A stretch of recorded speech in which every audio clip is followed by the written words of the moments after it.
Okay, so my room is pretty cramped, but that's why I'm going to show you how to do Uechi Ryu in cramped spaces. Okay. Oh, there we go.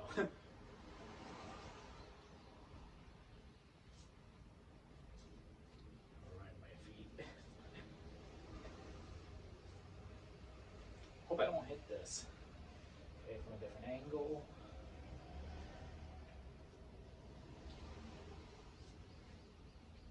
Now facing the camera. Ooh, I don't know if you heard that or not, but my shoulder is popping.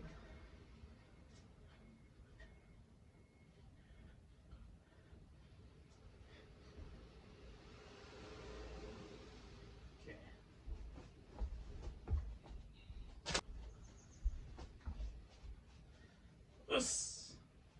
Okay, so my room is cramped, and that gave me the idea to make this video, which is how to use and do Uechi Ryu in cramped places. Like my room. Okay, let's get started. You can't see my feet, but my left foot's forward and the toes are turned in. That's the Sunchin stance. And in Uechi Ryu, we hold our hands like this. Okay, and from here I can do a lot of techniques like, Ashuki. I can block, catch, and throw a shoken. Let me show you from a different angle. I'm facing the window, and I can see the clothes hanging on the rack. And yeah, doing the Morote Boshken, or better yet, Morote Shote, kind of pops my shoulder a bit because I have an old injury from falling down the stairs or something. But yeah, I love how it feels.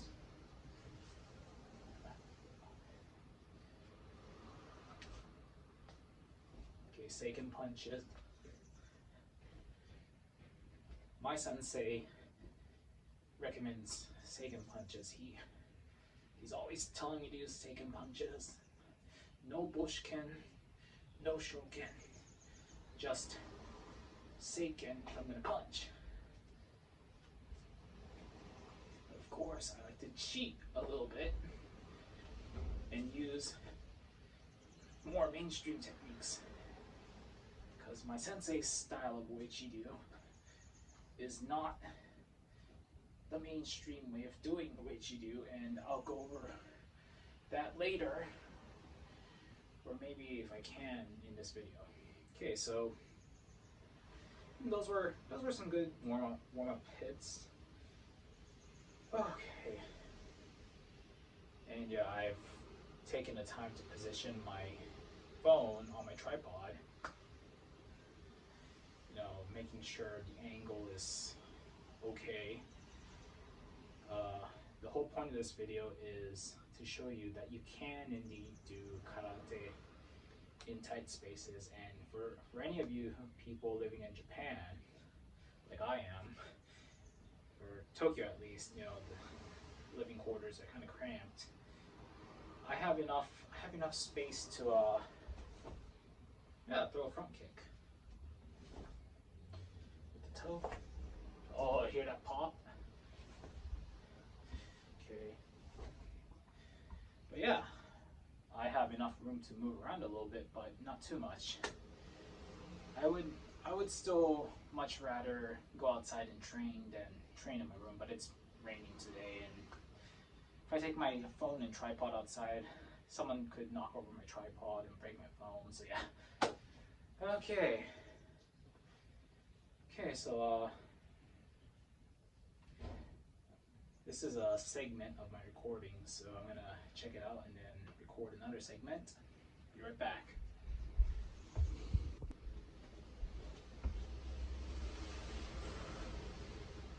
Okay, this is another recording. So previously we did from the stance, we did the wa uke, we did the uke and shoken, we did the uke and seiken. There are other techniques, you know, in my arsenal, like shito. I'm kind of paranoid. Kind of paranoid that the side of my hand, the muscle here, is gonna atrophy when I get old. But my sensei reassures me that, you know, if I keep hardening my hand, or not hardening, I'm more like, you know, training and conditioning my hand, then my muscles won't atrophy in my hand. Even if that happens, I still have seiken and uraken and, you know, possibly shote if this part of the hand doesn't atrophy as well. But yeah, if at the rate I'm going, I'm probably gonna end up like my masters, with rock hard knuckles. I already have knuckles harder than the average person's. So okay, so enough talk. I'm gonna assume a southpaw stance this time. This is just me doing the basics and showing you that you don't need that much space to practice karate, you know, safely without hitting anything. You just gotta be careful.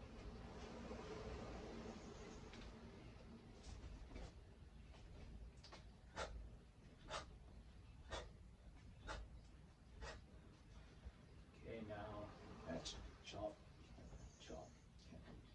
Okay, chop. Oh, I messed that up.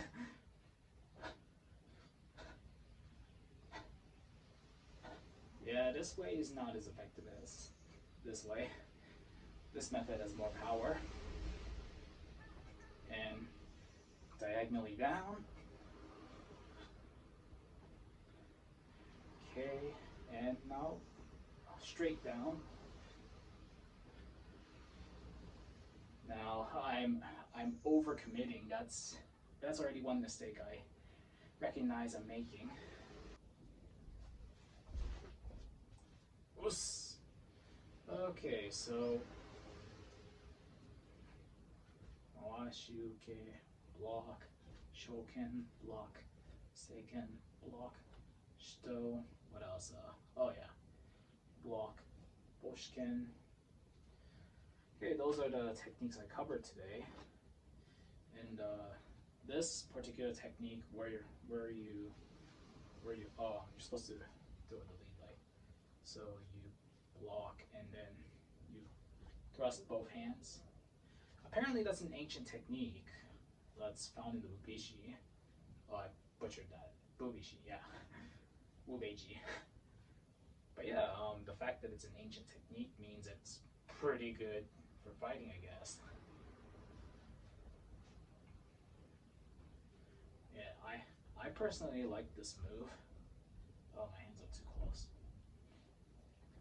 I had someone comment on my previous video where I did martial arts that I was lowering my hands too low. He says this particular person said that you know, my hands shouldn't go below the belt, and that towards the top it should reach forward a little bit. So I'm gonna attempt that. Yeah, if I keep doing it, I'll get used to it.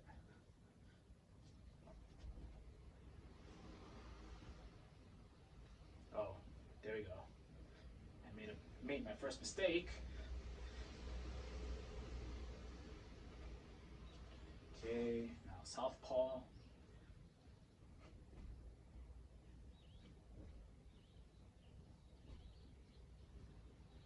That was horrible.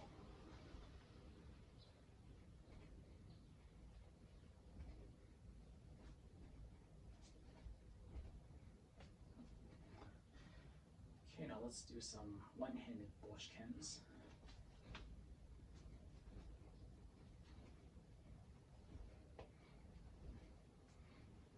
And my shoulder popped again.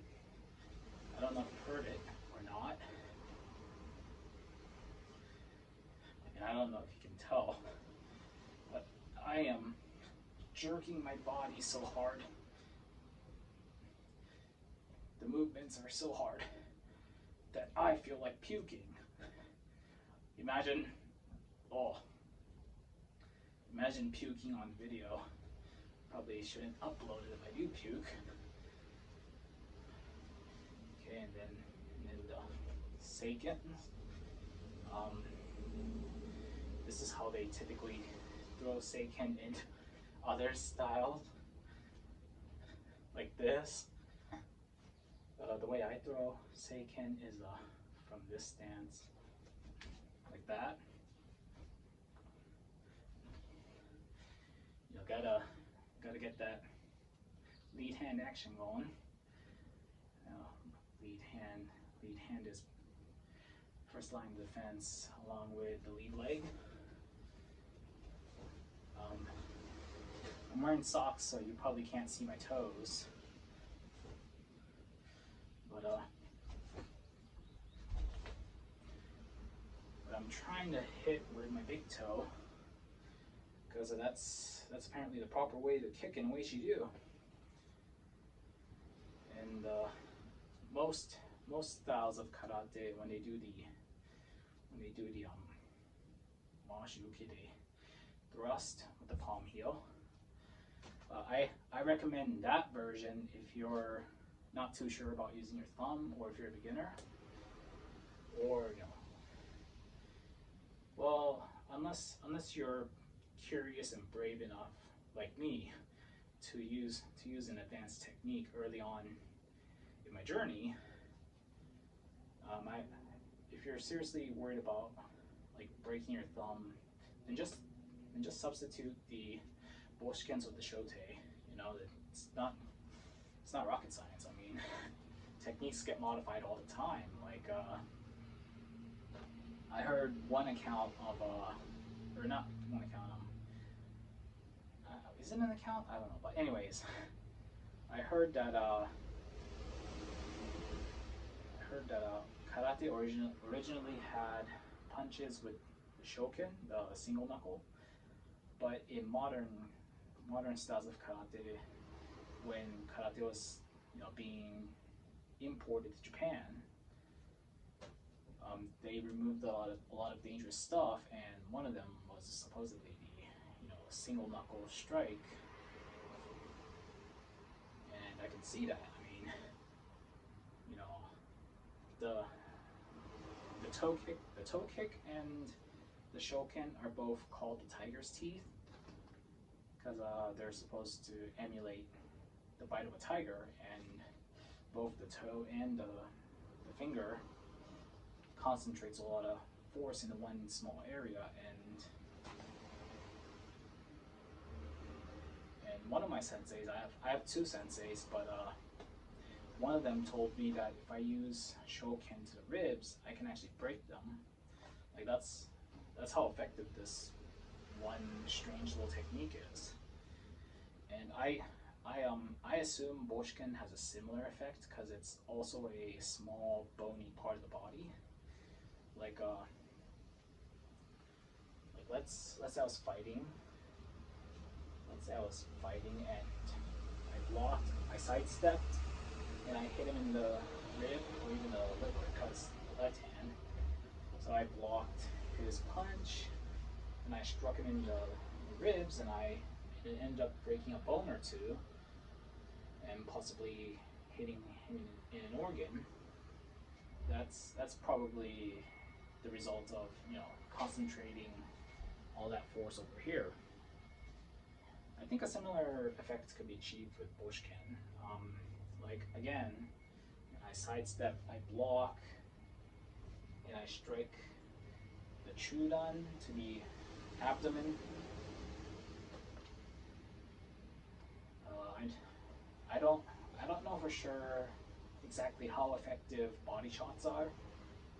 My first sensei who taught me Kyokushin, he told me that taking body blows when he was younger was very painful. So even if it doesn't knock you out, it's still gonna hurt a lot. But most of the techniques that end fights usually are head strikes. That are really hard body blows that have them curled up on the ground in the fetal position. But yeah, you know,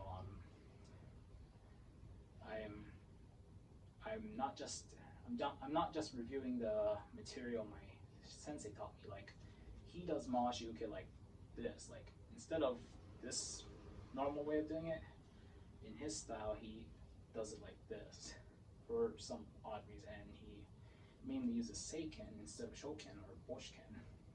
Again, I don't know. Maybe he learned a branched off style of Uechi Ryu that I'm not aware of.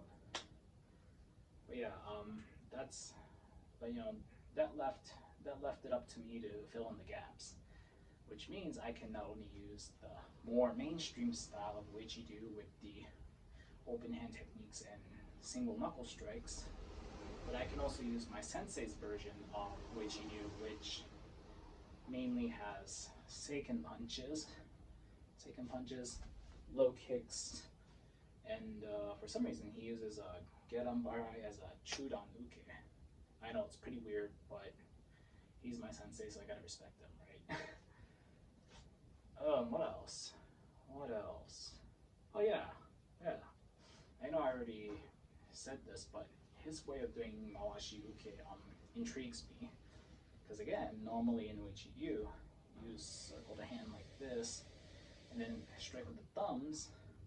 But in his method, you start out in the same stance, but you cross the hands and block both, and then you strike with the palms. Sensei's version is not really a strike; it's more of a push. Like he told me that mawashi uke is used for pushing someone rather than striking. I just consider that one application. He thinks shote is just a push, while I think it can be both a push and a strike. And I'm still capable of using boshken whenever I feel like it. But yeah,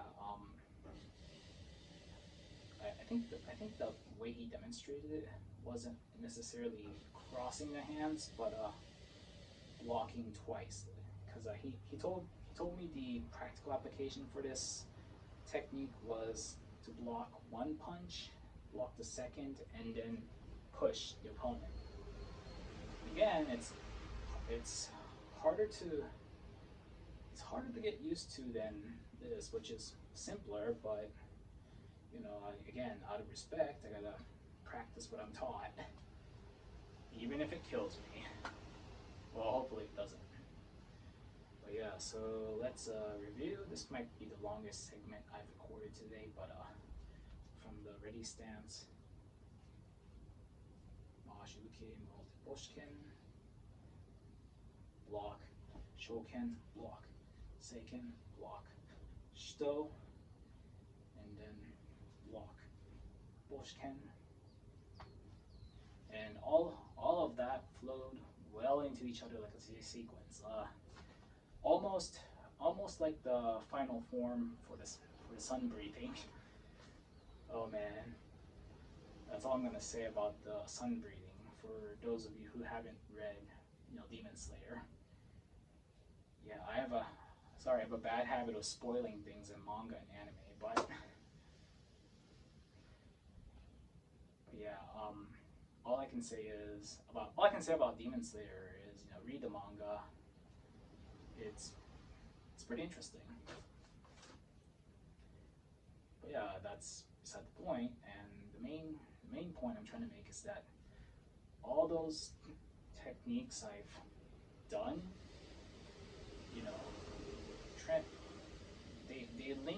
they connected and linked together, very smoothly. And that's one other thing I like about Uechi Ryu, is that the moves are connected. That or I don't know if that's a part of the style, or if it's more my way of doing it, or if it comes down to experience, despite only having been training for a year. But yeah, I guess this is the last segment, and I'll see what happens when I upload the final video. So, I know this is Kung Fu, but okay, cut out the end. Jana. Oh, a little bonus for the video I'm planning on making and uploading. This is the good stuff. The white lao is pretty good. The black one, not so much, but this is tantan men, or spicy ramen in a nutshell. It's pretty good stuff. If you're in Tokyo, or I don't know, any part of Japan really, and you want to try some cup ramen, this is the one to go for. So I hope you guys enjoyed my content as always, and comment, like, you know, subscribe, hit that notification bell, do all that good stuff for me. You don't have to, but it helps if you do. And I'll see you guys all next time. Johnny.